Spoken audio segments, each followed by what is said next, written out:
বাংলাদেশে জাতীয় সরকার এবং দ্বিকক্ষ বিশিষ্ট সংসদের পরিকল্পনার কথা জানিয়েছেন বিএনপির ভারপ্রাপ্ত চেয়ারপারসন তারেক রহমান। তিনি বলছেন, দেশ পরিচালনায় সকলকে নিয়ে জাতীয় সরকার করার পরিকল্পনা রয়েছে তাদের, পাশাপাশি দ্বিকক্ষ বিশিষ্ট সংসদের পরিকল্পনার কথাও তিনি জানিয়েছেন।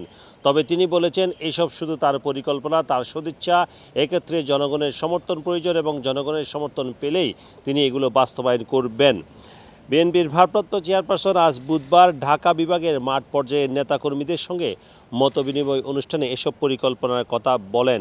তিনি বলেন, এদেশের মানুষের জন্য গণতন্ত্র এবং ভোটাধিকার পুনরুদ্ধারের সংগ্রামে যারা অংশগ্রহণ করেছেন তারা আগামী দিনে দেশ পরিচালনায় অংশগ্রহণ করবেন, যাতে তাদের অবদানের সুফল থেকে দেশ বঞ্চিত না হয়। বিএনপির ভারপ্রাপ্ত চেয়ারপারসন তারেক রহমান আওয়ামী লীগের দিকে ইঙ্গিত করে বলেন, স্বাধীনতার পর জাতীয় সরকারের পরিবর্তে আওয়ামী লীগ দলীয় সরকার ক্ষমতায় আসায় দেশ প্রথম দিন থেকে বিভক্ত হয়ে পড়েছে।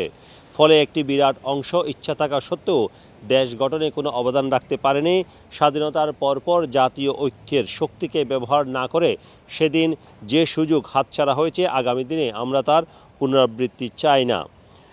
দেশে দ্বিকক্ষ বিশিষ্ট সংসদ ব্যবস্থা সংবিধানে সংযুক্ত করার পরিকল্পনা জানিয়ে বিএনপির ভারপ্রাপ্ত চেয়ারপারসন তারেক রহমান বলেন, আমাদের আরও একটি গুরুত্বপূর্ণ সংস্কার পরিকল্পনার কথা দেশবাসীকে জানানোর প্রয়োজন মনে করছি।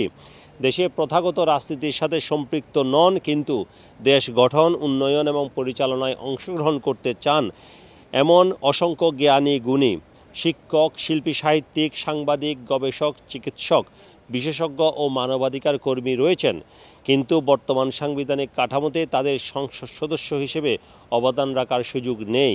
তাদের সেবা আর অবদান দেশের কাজে লাগাতে বিএনপি উচ্চকক্ষ সহ দ্বিকক্ষ বিশিষ্ট পার্লামেন্ট ব্যবস্থা সংবিধানে সংযুক্ত দেখতে চায়।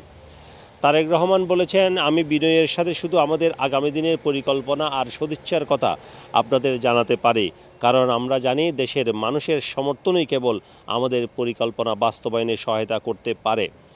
জাতীয় সরকারে অবশ্য কারা থাকবেন এ প্রসঙ্গে তিনি বলেছেন, যারা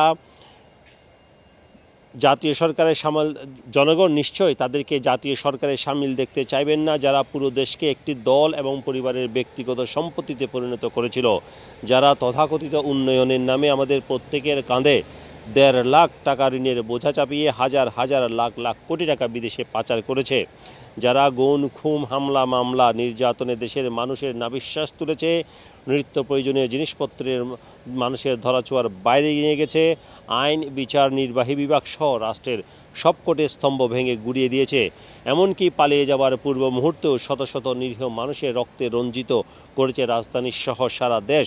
জনগণ নিশ্চয়ই সেই জালিমদের জাতীয় সরকারে অন্তর্ভুক্ত দেখতে চাইবে না।